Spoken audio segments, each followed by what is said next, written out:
Shalom Bapak Ibu Saudara yang terkasih dalam Tuhan Yesus Kristus. Puji nama Tuhan, kembali lagi kita bersama-sama di hari Minggu berbahagia ini untuk beribadah kepada Tuhan Yesus. Mari kita satukan hati kita berdoa. Tuhan Yesus, terima kasih buat semua kebaikan, kemurahan yang Engkau kerjakan dalam setiap kehidupan kami hari ini, sehingga kami boleh dibangun atasnya, yaitu kami boleh beribadah kepada Tuhan.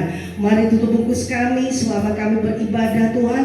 Pagari kami dengan pasukan perang malaikat-Mu, kami menolak setiap Bapa niat-niat kuasa kegelapan, roh-roh jahat, kuasa-kuasa yang ingin Bapa menghadang setiap kehidupan kami untuk tidak diberkati hari ini. Kami berdoa kuasa dan manifestasinya kami nyatakan ajukan di dalam nama Tuhan Yesus tidak berkuasa. Kami lepaskan kuasa Allah, otoritas Tuhan Yesus Kristus untuk memimpin dan menyertai kami beribadah. Karena pertolongan yang berasal dari Tuhan memberkati kehidupan kami. Terima kasih Bapa di surga, kirim pasukan perang malaikat-Mu berjaga-jaga untuk kami semua. Bapa, kami menyerahkan atmosfer kami menyerahkan ibadah kami di dalam nama Bapa, Putra dan Roh Kudus, dalam nama Tuhan kami Yesus Kristus. Haleluya. Amin.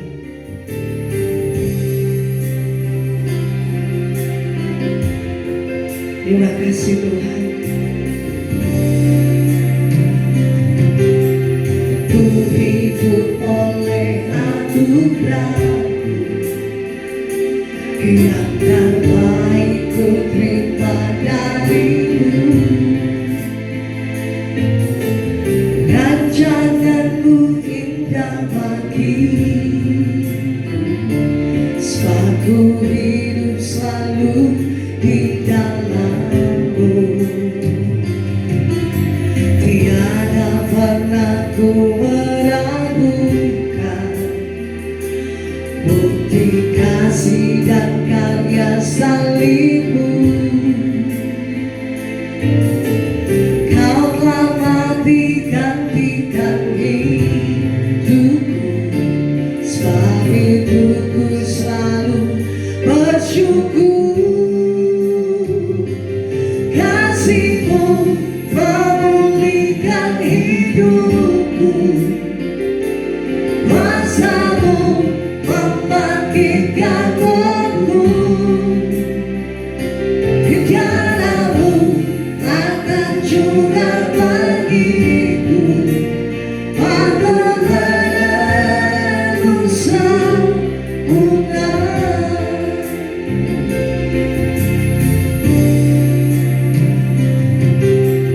Ku hidup oleh anugerah-Mu, yang terbaik ku terima dari-Mu.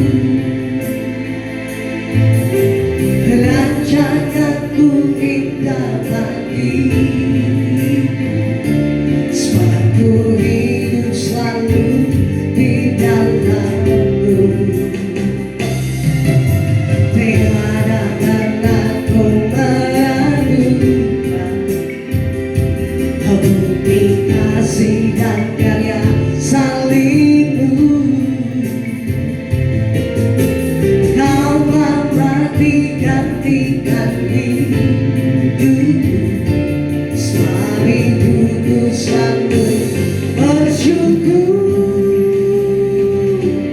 Kasih-Mu memulihkan hidupku, kuasa-Mu membangkitkan rohku.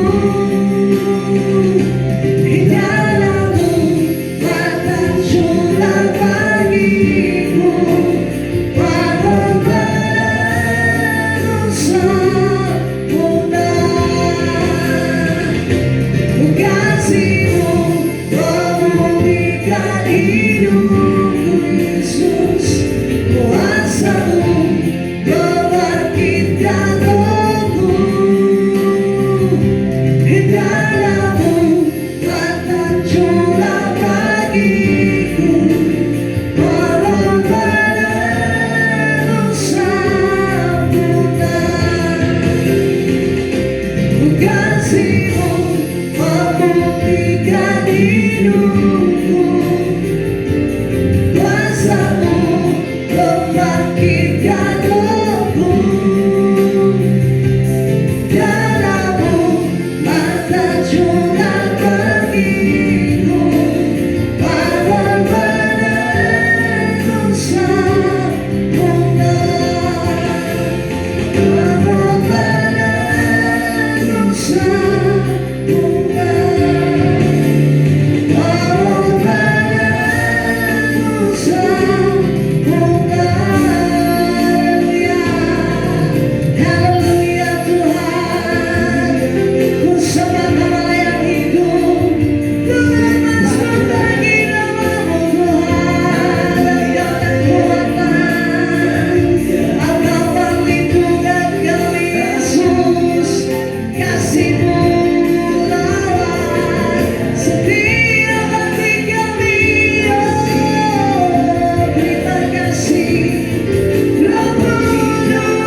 Engkau memberikan tubuh dan darahmu, Engkau memberikan segala yang terbaik dalam hidupmu untuk kami Tuhan, tetap hidup bersamamu. Mari Tuhan lawan kami semua dimanapun kami berada saat ini, agar kami senantiasa percaya bahwa oleh kuasa-Mu saja Tuhan, hidup kami senantiasa diberkati. Yang lemah hari ini mari Tuhan Engkau kuatkan, yang sakit mari Engkau sembuhkan dengan kuasa nama-Mu Tuhan Yesus, agar setiap mereka yang diberkati dengan kekuatan dan kesehatan memuji dan memuliakan Tuhan.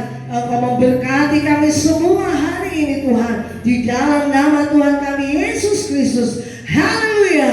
Amin. Beri kemuliaan luar biasa buat Tuhan kita. Haleluya.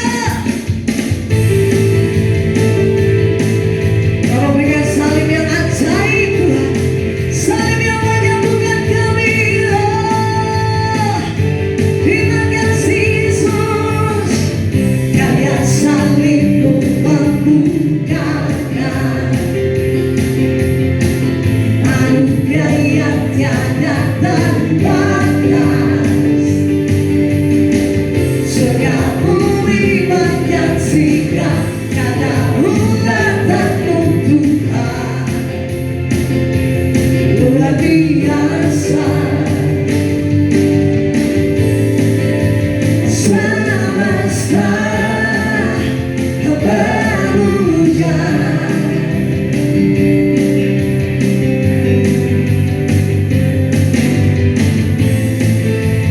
hatiku menyembah. Here we go. Hey, hey. Kau mulia, bercahaya, lumuri dalamku. Oh dahsyat dan perkasa, ku bersinar bagai bintang-bintang, memuliakan nama-Mu Tuhan. Terima kasih Tuhan.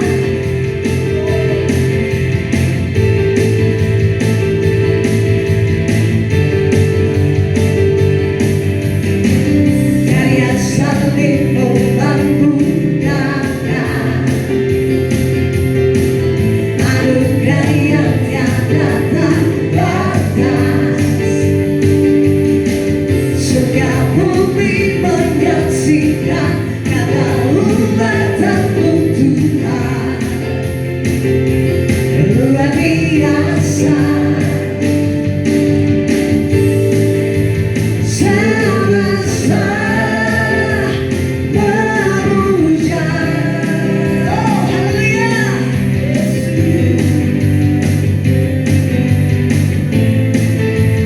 Hatiku menyembah. Hey, Kau mulia, bercahaya, lumuri dalamku. Dahsyat dan perkasa, ku bersinar bagai bintang-bintang, memuliakan nama-Mu Tuhan. Dia bercahaya, lumuri dalamku. Dahsyat dan perkasa, ku bersinar bagai bintang-bintang, memuliakan nama-Mu. Kau mulia, bercahaya, lumuri dalamku. Oh dahsyat dan perkasa, ku bersinar bagai bintang-bintang, memuliakan nama-Mu Tuhan, memuliakan nama-Mu Tuhan. Haleluya, haleluya, haleluya. Biarlah kita semua bersinar seperti bintang-bintang di langit, amin. Dan kita bercahaya membawa berkat bagi keadaan-keadaan di situasi pandemi ini. Mari berdoa. Terima kasih Tuhan buat semua kebaikan, kemurahan yang Engkau telah kerjakan dalam setiap kehidupan pribadi lepas pribadi. Kami bersyukur punya Allah yang hidup, Allah yang memberkati kami dengan kekuatan dan kesehatan, sehingga kami terus boleh mengucap syukur di dalam setiap ibadah yang kami kerjakan. Tuhan Yesus, biarlah setiap kami yang telah bergirang di hadapan-Mu, kami hidup dalam sukacita kerajaan-Mu Tuhan, karena Engkau-lah yang memberkati kehidupan kami sepanjang masa. Biarlah kami terus berterima kasih buat semua kemurahan hati-Mu Tuhan. Terima kasih Yesus buat semua kebaikan-Mu. Biarlah hari ini Tuhan kami semua mengalami kasih setia-Mu. Di dalam nama Tuhan Yesus Kristus. Haleluya. Amin.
Kita akan merenungkan firman Tuhan pada saat ini, dan sebelum kita merenungkannya, mari kita berdoa agar Tuhan memberikan hikmat yang luar biasa dalam hidup kita.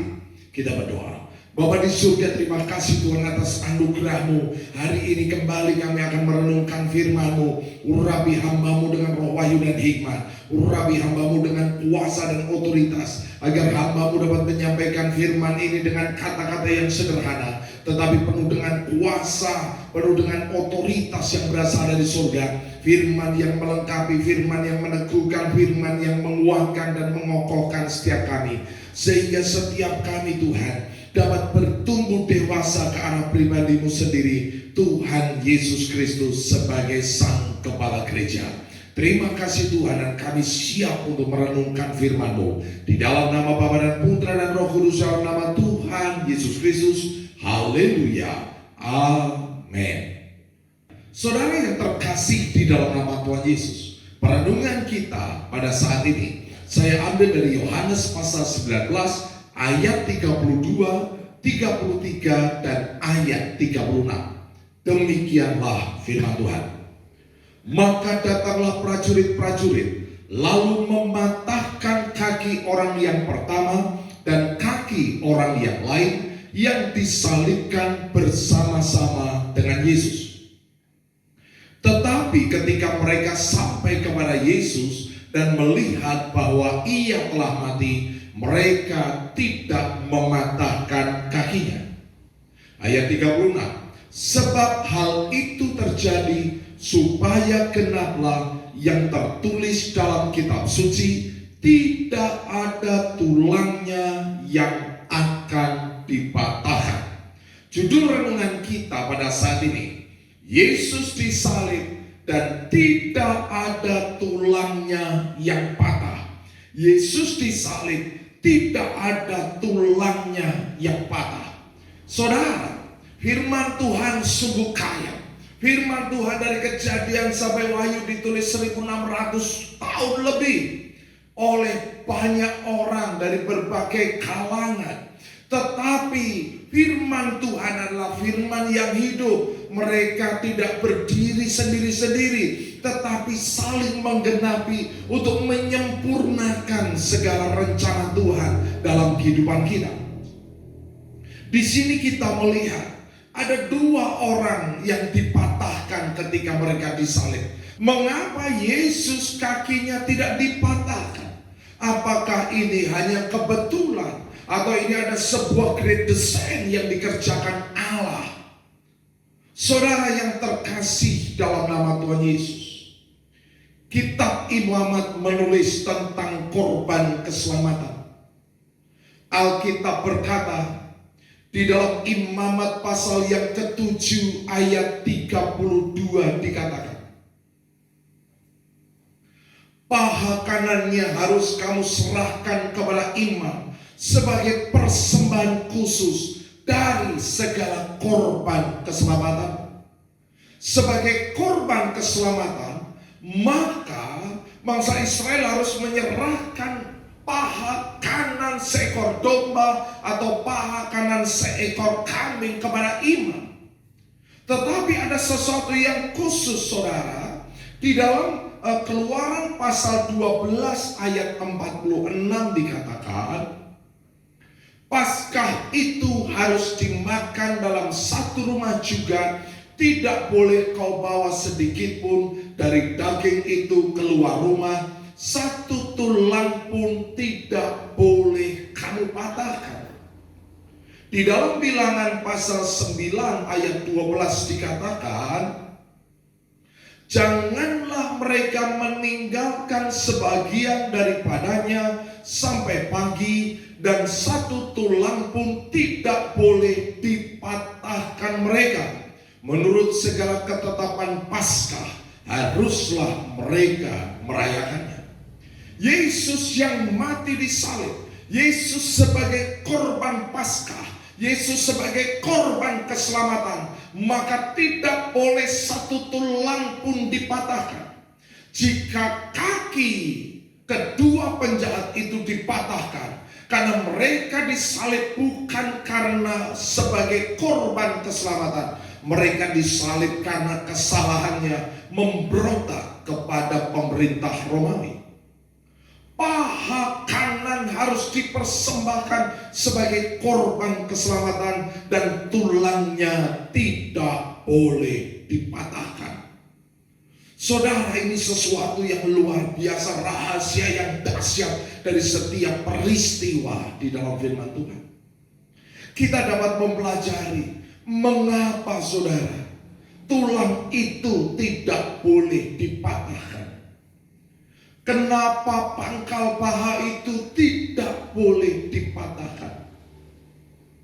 Apa nilai rohaninya bagi kita? Dan tentunya peristiwa salib itu. Saudara yang terkasih dalam nama Tuhan Yesus, ada satu kisah yang populer tentang pangkal paha. Di dalam Kejadian pasal 32 ayat 25 dikatakan, ketika orang itu melihat bahwa ia tidak dapat mengalahkannya, ia memukul sendi pangkal paha Yakub sehingga sendi pangkal paha itu terpelencong ketika ia bergulat dengan orang itu. Saudara, Yakub mengandalkan kekuatannya ketika dia meraih kesuksesan dengan menipu kakaknya. Kemudian bagaimana dia juga mencari kekayaan dengan menipu mertuanya, saudara. Kekuatannya dia pakai untuk meraih kesuksesan. Tetapi ketika pangkal paha Yakub dipatahkan, dia menjadi seorang yang lemah, sehingga dia terus mengandalkan Tuhan. Kita melihat bagaimana pada akhirnya dia menyerahkan hidupnya kepada Tuhan. Dan dia melihat langit terbuka, ada tangga yang menghubungkan antara surga dan bumi, dan bagaimana malaikat turun naik, saudara. Disitulah dia mengurapi Betel, mengurapi rumah Tuhan. Sejak itulah kekuatannya bukanlah kekuatan jasmaninya, tetapi kekuatan rohaninya, kekuatan yang mengandalkan Tuhan. Sebagai korban keselamatan, Yesus tidak dipatahkan kakinya.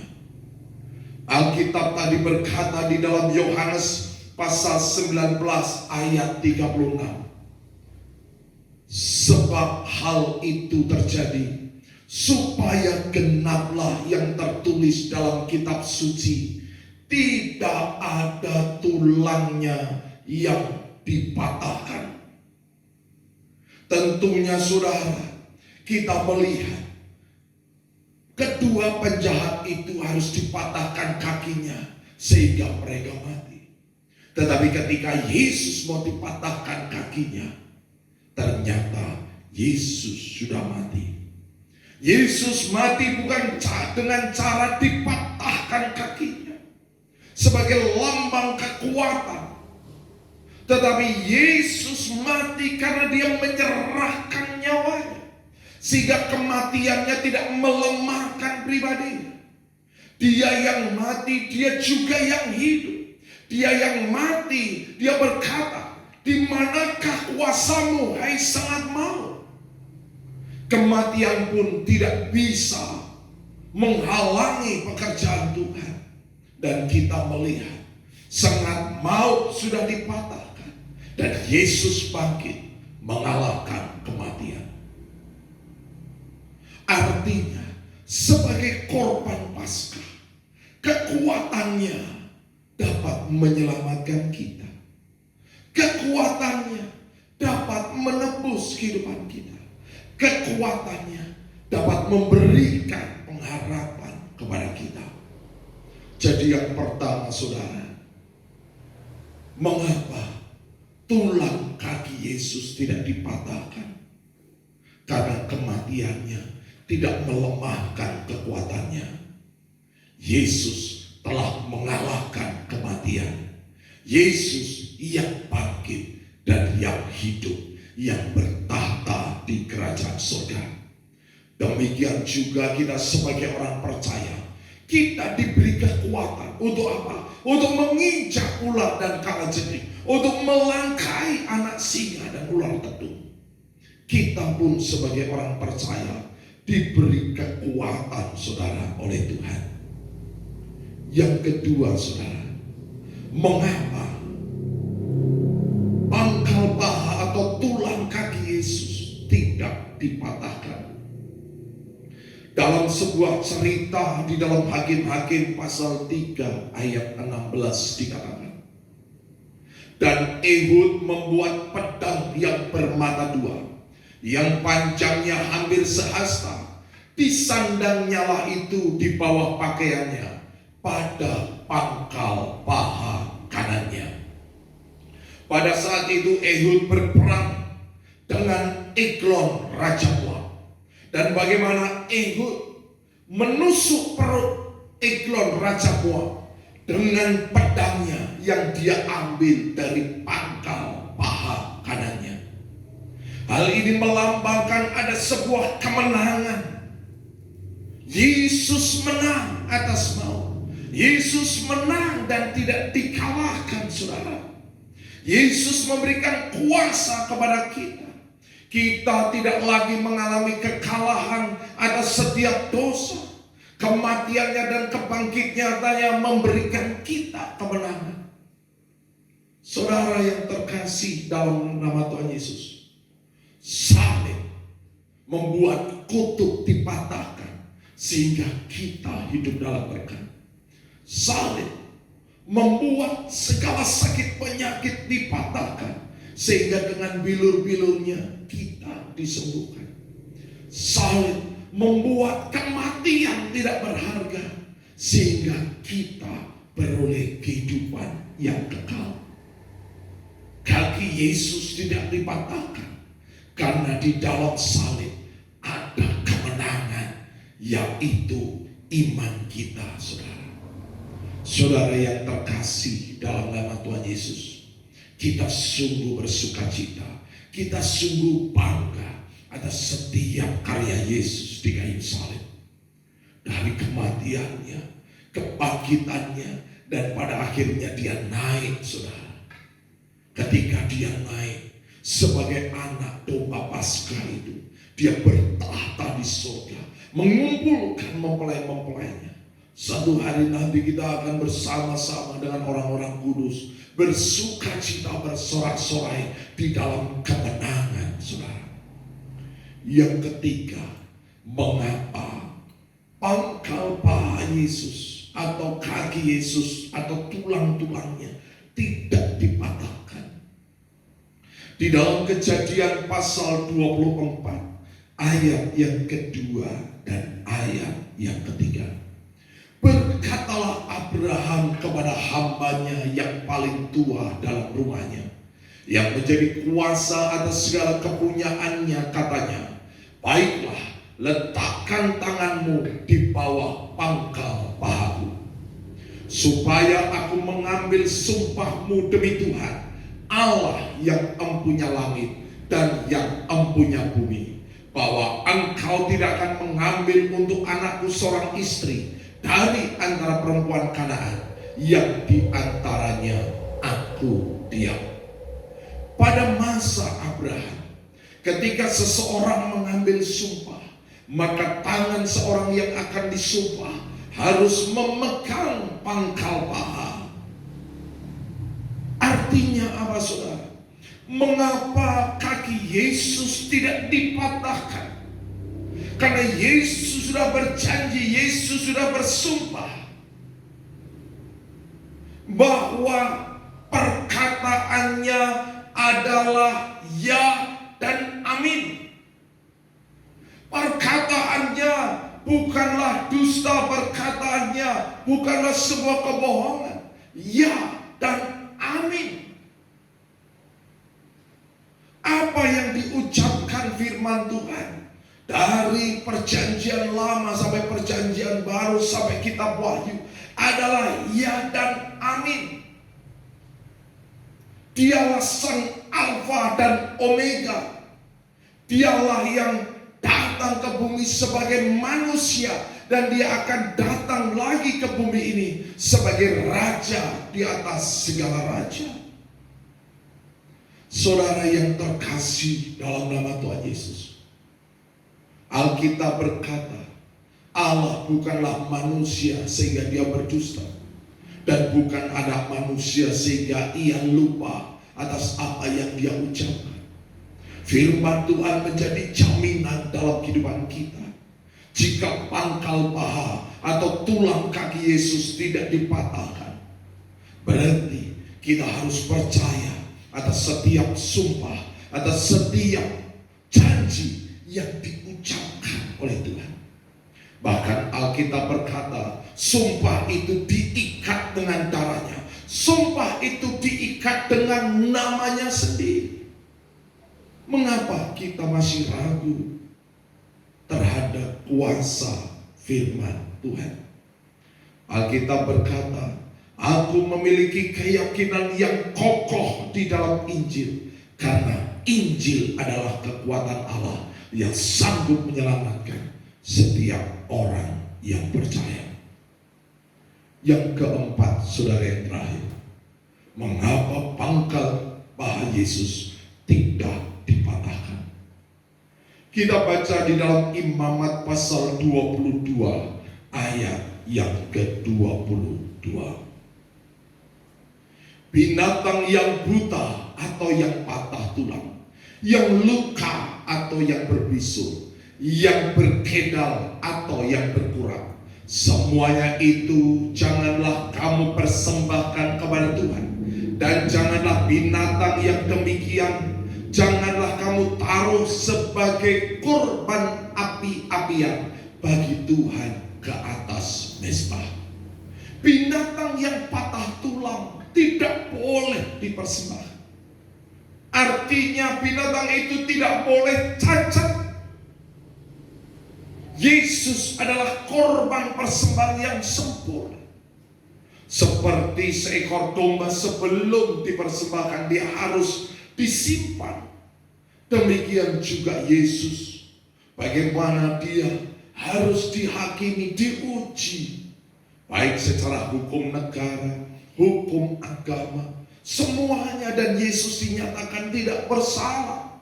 Bahkan seorang penjahat itu pun juga berkata, kita tahu bahwa dia tidak bersalah.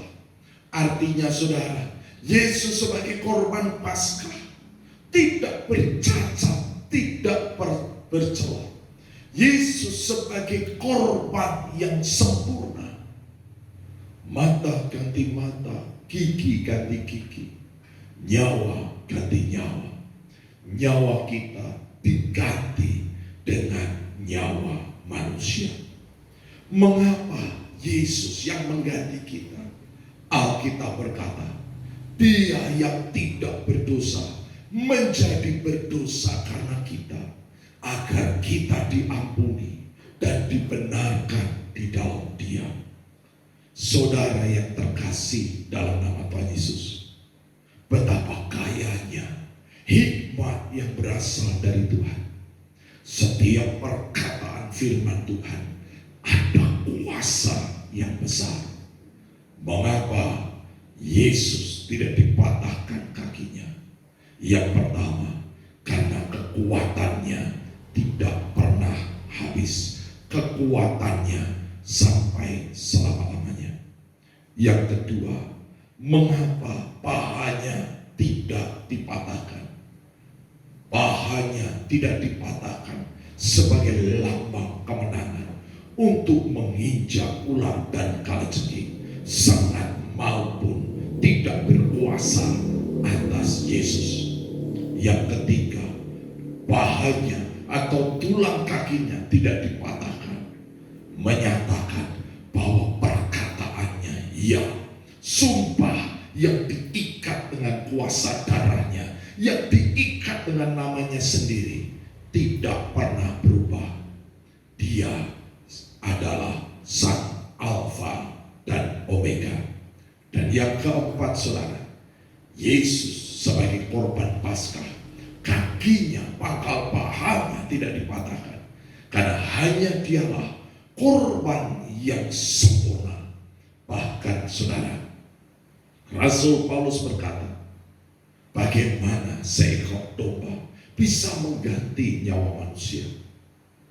Dengan setiap tahun mereka mengorbankan seekor domba, maka mereka tidak menyadari bahwa dosa itu sudah dipatahkan.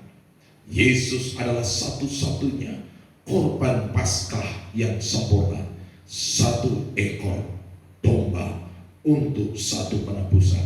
Beberapa waktu yang lalu, kalau saudara menyaksikan ibadah di YouTube, bahwa Yesus adalah korban domba. Dari Kejadian sampai Wahyu, Yesuslah yang sempurna. Haleluya. Amin.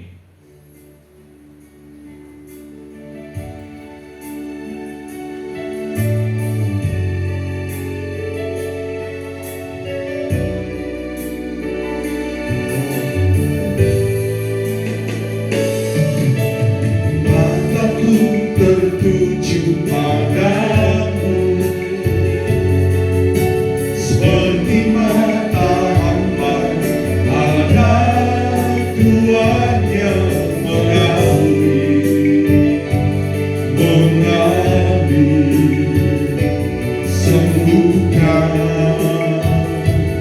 hidupku. Dari mana datang pertolonganku? Hanya Kau Tuhan,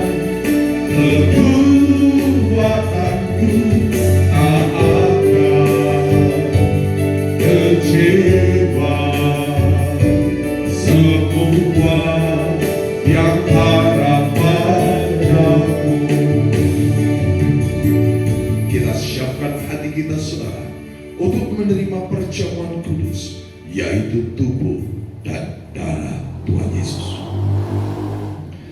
Sebab apa yang telah kuteruskan kepadamu telah aku terima dari Tuhan, yaitu bahwa Tuhan Yesus pada malam waktu ia diserahkan mengambil roti, dan sesudah itu ia mengucap syukur atasnya. Ia memecah-mecahkannya dan berkata, "Inilah tubuhku yang diserahkan bagi kamu. Perbuatlah ini menjadi peringatan akan aku." Kita berdoa. Di dalam nama Tuhan Yesus, inilah tubuh Tuhan Yesus, roti hidup yang turun dari surga lebih dari roti mana. Setiap aku makan tubuh Tuhan dan minum darah Tuhan, aku tidak lapar lagi, aku tidak haus lagi. Aku percaya tubuh Tuhan Yesus yang telah dipecah-pecahkan menggantikan organ-organ tubuhku yang sakit, diganti dengan organ tubuh yang sempurna. Aku percaya dengan kuasanya, maka hidupku diberkati dan menjadi berkat. Aku tolak setiap kutuk Taman Eden, kerja keras makan semak duri. Aku tolak setiap kutuk kemiskinan, kutuk kegagalan, kutuk hutang, kutuk minta-minta roti di dalam nama Tuhan Yesus. Aku percaya aku hidup dalam kerajaan yang tidak tergoncangkan. Firman-Mu berkata, Tuhan, kekayaan bangsa-bangsa dan kelimpahan dari seberang lautan mengalir dalam perbendaharaan-Ku. Aku percaya melalui kehidupanku bersama keturunanku, ada banyak orang menerima berkat di dalam nama Tuhan Yesus. Inilah tubuh Tuhan Yesus. Makan dengan iman dalam nama Tuhan Yesus.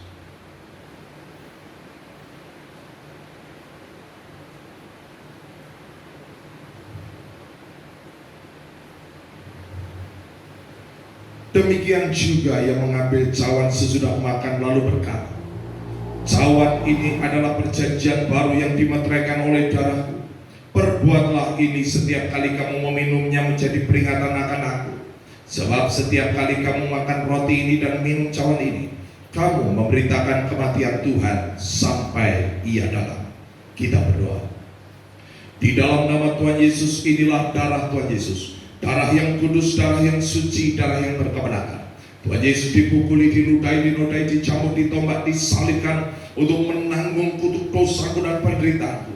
Dan dengan bilur-bilur Tuhan Yesus semua penyakitku sudah sembuh, sistem imunku diperkuat, roh, jiwa, dan tubuhku terpelihara sempurna, sehingga semua virus sakit penyakit tidak berkuasa.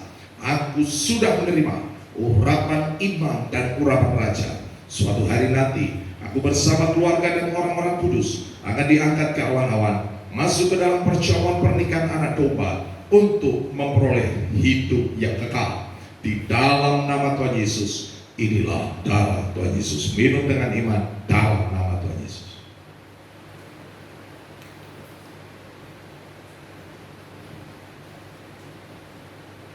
Kita naikkan pujian saudara.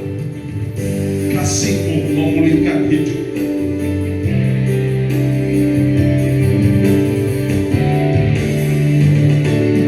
Kasih-Mu memulihkan hidupku, kuasa-Mu membangkitkan rohku, darah-Mu telah tercurah bagiku, pengorbananmu sempurna. Kasih-Mu memulihkan hidupku, kuasa-Mu membangkitkan rohku, darah-Mu telah tercurah bagiku, pengorbananmu sempurna, pengorbananmu sempurna. Benar Tuhan, sebagai korban Paskah, pengorbanan-Mu sungguh sempurna. Tulang-tulang-Mu tidak dipatahkan, karena di dalam Engkau ada kekuatan, ada kemenangan, ada janji ya dan amin. Sebuah pengharapan yang pasti. Bahkan firman-Mu berkata, jika pengharapan kami hanya di hidup di dunia ini, maka kami adalah orang yang paling malang di bumi. Tetapi pengharapan kami sampai di dalam kekekalan. Engkaulah sang anak domba yang bertahta di kerajaan surga. Engkau sang mempelai yang menunggu kami untuk datang bersama orang-orang kudus di seluruh dunia ini. Orang-orang yang percaya dan mengasihi, yang setia kepada-Mu. Terima kasih Tuhan atas anugerah. Baiklah jemaat Tuhan, angkatlah kedua tangan-Mu, arahkan mata rohani-Mu, dan terimalah berkat dari Tuhan. Diberkatilah kau yang tertanam di dalam taman Tuhan. Diberkatilah kau laki-laki, kau menjadi pohon tarpatin kebenaran, tanaman kesukaan Tuhan yang menceritakan tentang keagungan Tuhan. Diberkatilah kau para wanita, kau menjadi pohon anggur yang manis dan lebat yang tak pernah mengalami kekeringan sekalipun pada musim kemarau. Pakaianmu adalah kekuatan dan kehormatan, dan engkau akan tertawa tentang hari depanmu. Diberkatilah kau anak-anak muda, kau menjadi tunas zaitun yang berjalan dalam wibawa dan otoritas Allah. Seperti anak panah di tangan pahlawan, demikianlah hidup di tangan Tuhan. Tuhan Yesus datang untuk memberi hidup-hidup dalam kelimpahan. Maka kau bersama anak cucumu tidak minta-minta roti, engkau bersama anak cucumu mewarisi bumi.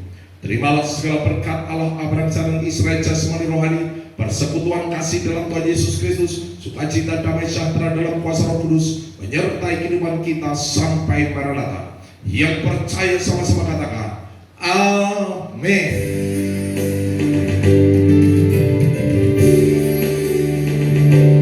Terima kasih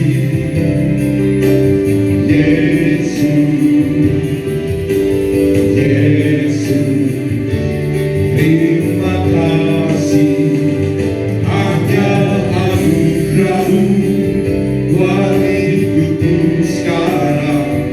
Bukan memuji-Mu selamanya. Terima kasih Yesus,